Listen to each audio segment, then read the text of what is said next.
Oh, it's not a bad sound to wake up to, is it? I slept all right.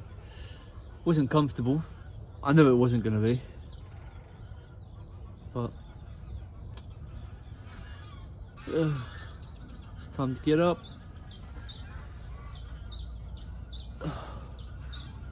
Oh. Oh. Oh.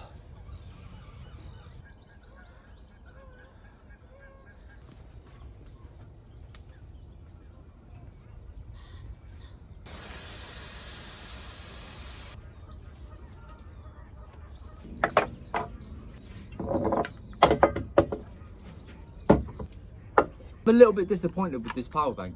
This is the Virga 30,000 one in pink. It's dead already, so I'm gonna have to use a new one, which is annoying. But the handy thing about being so close to home is that I've got the ability to have somebody to come and pick up my electricals and charge them, which is what I'm doing today at some point. So it's not the end of the world. It's just a little bit annoying. So this is the only thing when you do things like this for multiple days and you want to record it, or you want to capture as much of it as you can, do things like this. Power, especially when you're just using your phone. You're just using your iPhone and you have no camera. Oh, future purchases though, future purchases. Normally when I'm out doing this, I like to be up, packed and on the trail within about half an hour of waking up. That's why I'm up really early, because my plan is to adjust my body clock so I can get up a little bit earlier each day.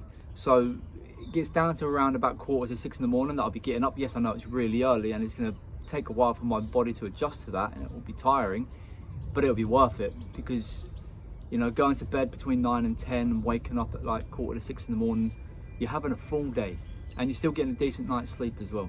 So that's the plan, just to be a bit more mindful and work on the anxiety in the mornings, because that's when it flares up for me, is the mornings where I have this wave of, why am I out here, why am I doing this, that kind of horrible self-doubt. And it doesn't last long, but I want to eliminate it altogether by taking back control.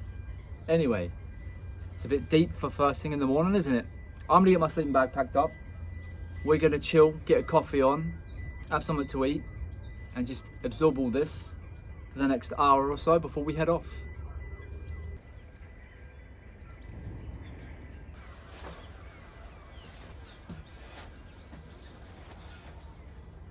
I've gotten into the habit of putting everything into its own dry bag, because I've had some very bad experiences in wet weather, and I have learnt the hard way to not risk it and keep everything as dry as possible.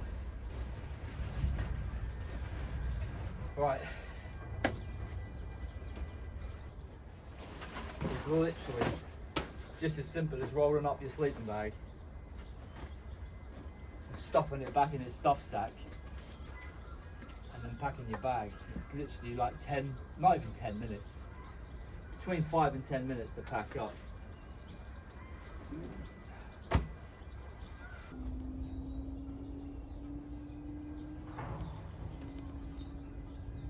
Decided to skip the coffee this morning. Wasn't really in the mood for a caffeine hit. I am ready to get going though, so that's exactly what we're gonna do right now.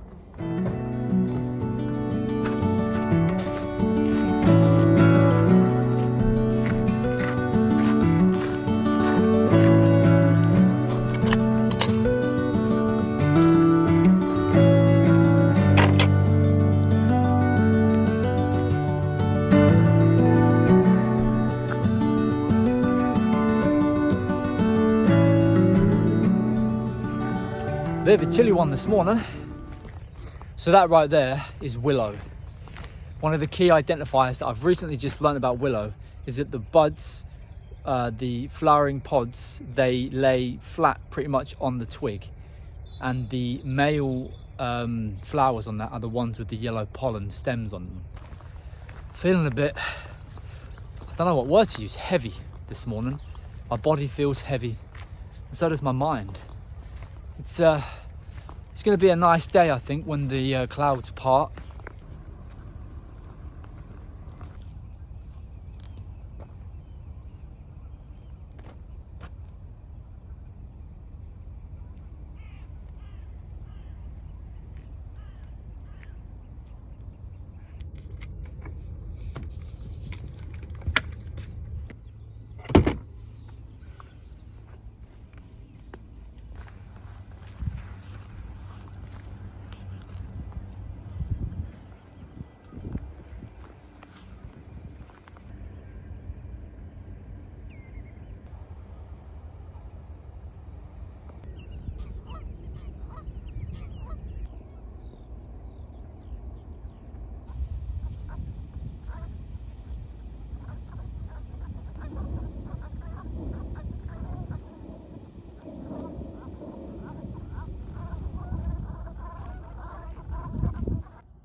So I thought I would just take 5 minutes real quickly just to kind of say welcome to day 2. I've not really been in a chatty mood this morning. My mind's been a bit heavy. I do feel tired.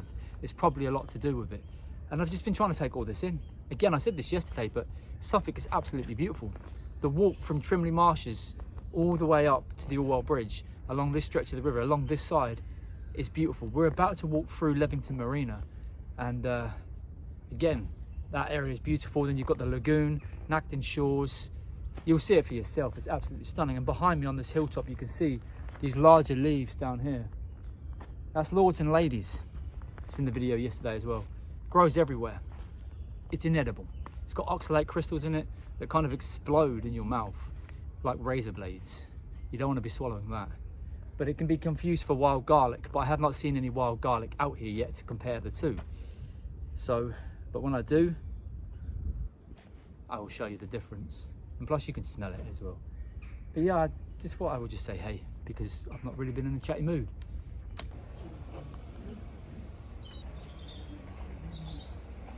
I'm just having a cheeky little pit stop at this cafe here in Levington. Every time I've come past, it's always been closed and it's open. So I've grabbed myself a cheeky mocha, and I'm hoping that it's going to perk me up a little bit, give me some more energy, because I've been feeling very sluggish today.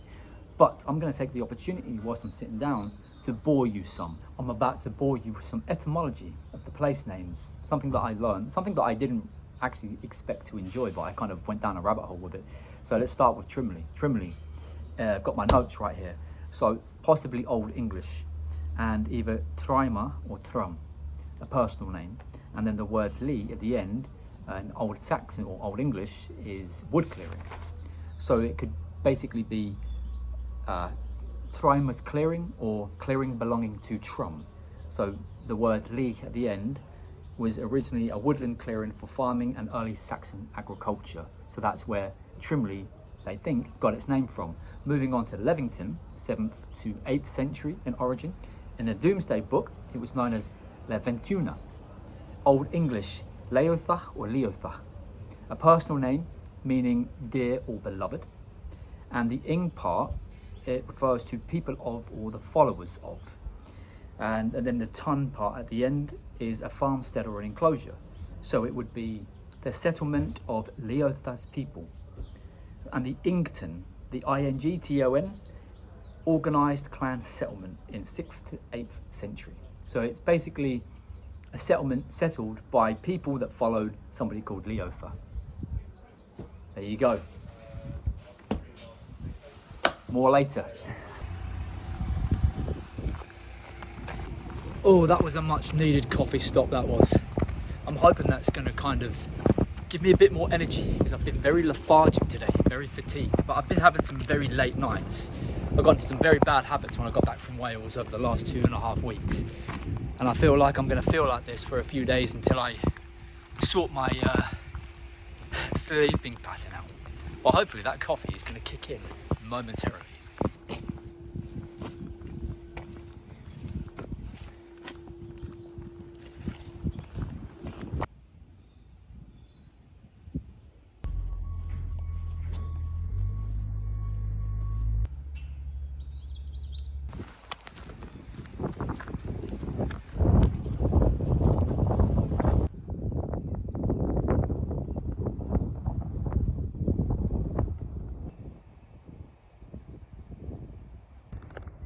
So just over there, grazing on the field, is a herd of deer.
So we're currently walking the trail along the River Orwell towards Nacton Shores and the picnic area.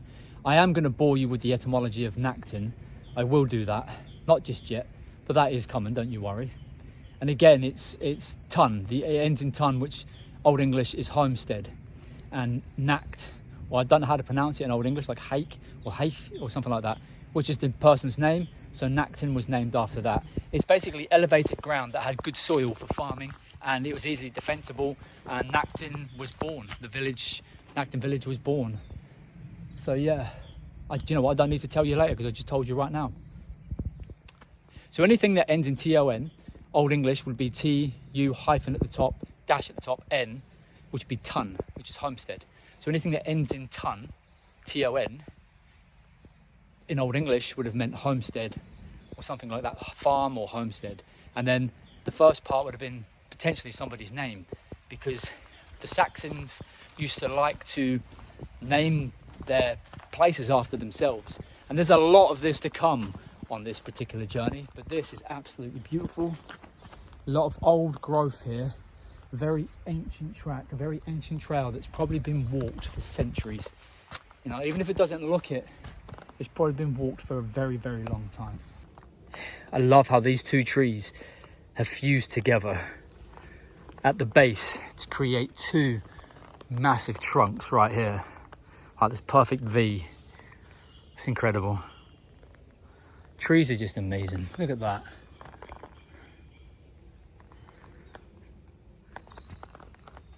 And so are you. Even though you're a lot smaller, you're still cool. You're all amazing. Just to clarify.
So, you'll never guess what I've done.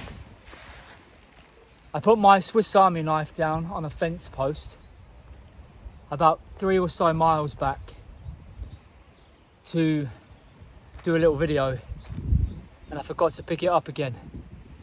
Now I know it's not the end of the world, but I've had that thing for years.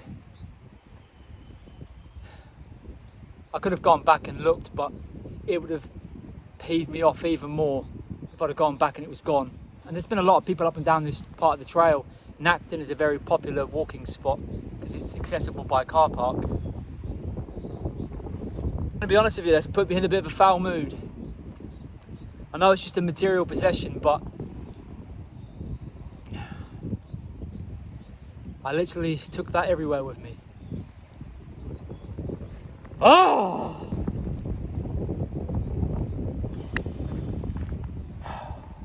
These things happen, right? I'm having a bit of a mare today. My phone keeps running out of memory, so I'm having to delete video clips, which is annoying. So I have decided to walk a little bit further today. I'll explain more in a bit. I should have just got my tripod out of my bag and hung it on the front like I was going to, instead of using my knife as a way to prop up my phone. I'm so gutted. I am literally so gutted.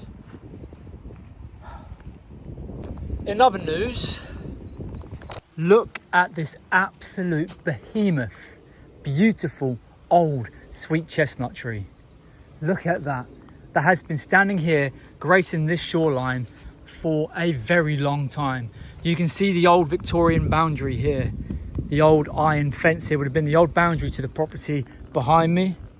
It's now losing its way to the coastal cliff edge.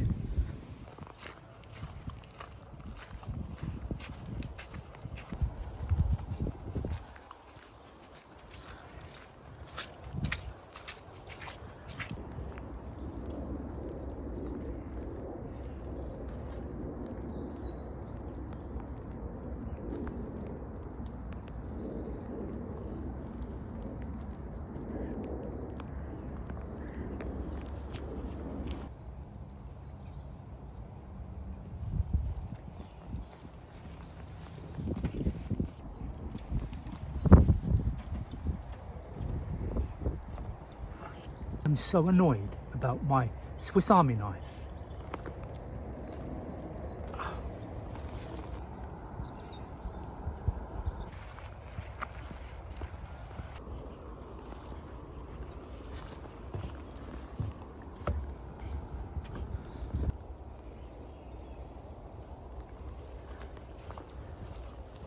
as beautiful as this pine forest is, it's not actually natural. It was planted in the 1950s during the Great Rebuild after World War II.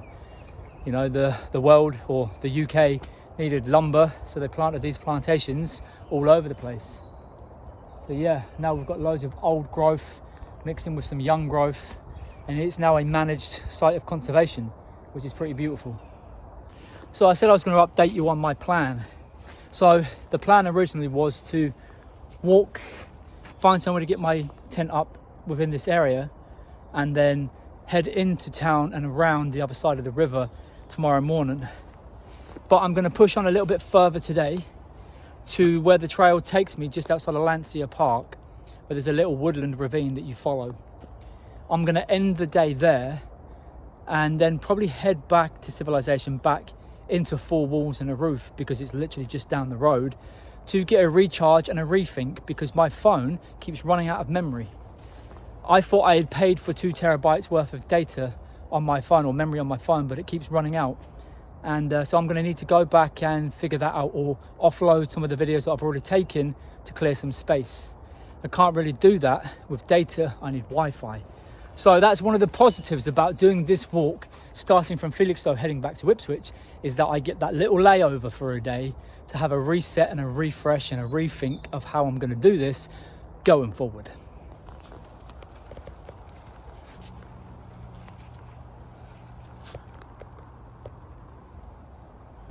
So this right here is the very famous old ancient oak tree here in Orwell Country Park. Now, I don't know the exact date of this tree. There is a calculation you can do by measuring the circumference at its widest point, but it's at least 400 years. It's ancient. It's very old indeed. In fact, this is where I scattered my dog's ashes a couple of years ago. When I finally got round to saying goodbye to her, this is where I laid her to rest finally. How beautiful is this? The camera's not really doing justice to the size, the girth, and just the sheer craziness of this tree. Just look at it. Look at that. I will never ever tire of coming down here to see this tree. She is an absolute beaut. She was probably the mother of a lot of these younger oak trees that are scattered around her, including that one over there, which is quite an old tree itself. It's probably an offspring from this. Wouldn't surprise me.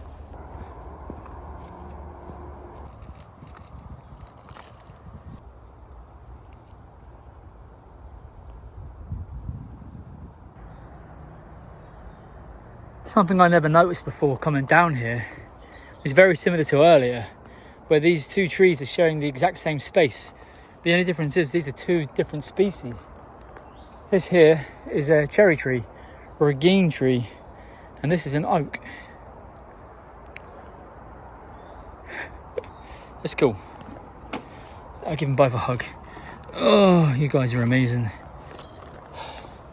Something I've just learned is that this beautiful thing that you may have seen in the woodlands is actually false turkey tail. Now, it looks like genuine turkey tail. The only way you can really tell is by the underside. Turkey tail has white paws. This has a soft and velvety smooth underside, which is a bit beige. And other than the colour differences, there are slightly coloured differences with turkey tail and false turkey tail. But other than that, they look very similar. Now, it can be used much in the same way as normal turkey tail, but it's just not really used or heard of in the same way. It's not used in the same way. Maybe it's not as potent. I don't know. I'd have to do a little bit more research into that. But yeah, so false turkey tail. Had to try and cheer myself up a little bit somehow. I am still sulking about my Swiss Army knife. And this was going to be the location that I was going to call it a night. This was going to be the woodland where I got my tent up. But as I mentioned earlier, the change of plan is to push on. We're going to go towards the bridge, underneath it, along Gainsborough Lane, back on the estate. And we're going to have a little reset and a recharge and think about how we're going to move forward over the next week.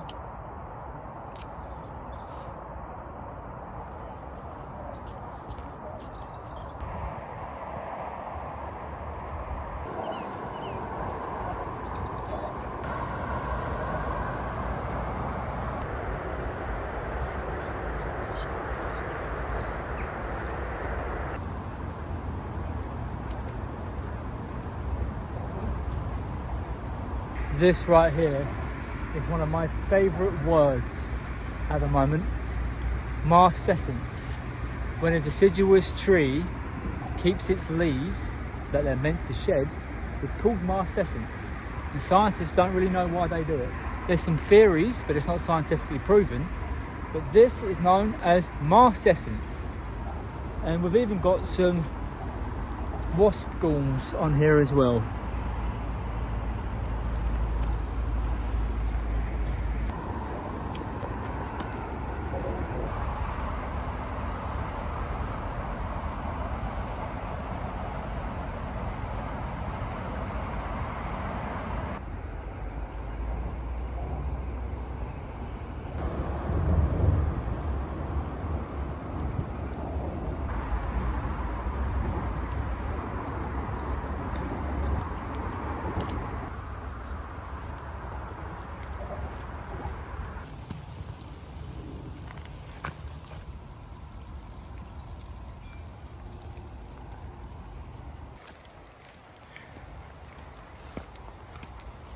So we're currently walking down Gainsborough Lane, and this is probably one of my favourite lanes ever to walk down. I have done a lot of research into this lane. Again, I'll talk more about this later, but these are all new additions. So now that the England Coast Path is all but complete, they've added benches and signposts for the Ipswich route, which is actually nice to see. I've walked a lot of the coastal sections of the UK so far, and to see it now established in my hometown along this beautiful lane, that's really nice to see. That's a win. I just hope that the peeps on the estate beyond these trees do not trash it. There isn't much in the way of history associated with this lane itself. It was just an old trackway that would connect the farms and the villages to the main town. It's been used as a lane for centuries, and it's absolutely beautiful. It's lined by some really beautiful old oak trees as well. So like I say, it's very nice to see this now a part of the England Coast Path with some benches and signposts assigned to it. Excuse the pun. Speaking of old oak trees, right here and over here, a couple of beauties coming up as well.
So we made it to Lancia Park, and this is where I'm going to end day 2. A little bit further than I planned to, but it kind of made sense. But this is where day 3 is going to begin, bright and early in the AM. And a fun fact for you, I grew up on this estate, so it's been a nice little trip down memory lane, coming out of All Our Country Park and walking the back streets, past where I used to live on Hogarth Road and into Lancia Park. But now it's time to head back home for a quick little reset and refresh. And it's quite nice that I get to do that on a long through hike, because normally it's just me out there in the wilds. But coming from Felixstowe to Ipswich, I have that luxury, albeit for one night, but I'm going to take full advantage of it. So I'll see you all bright and early tomorrow morning.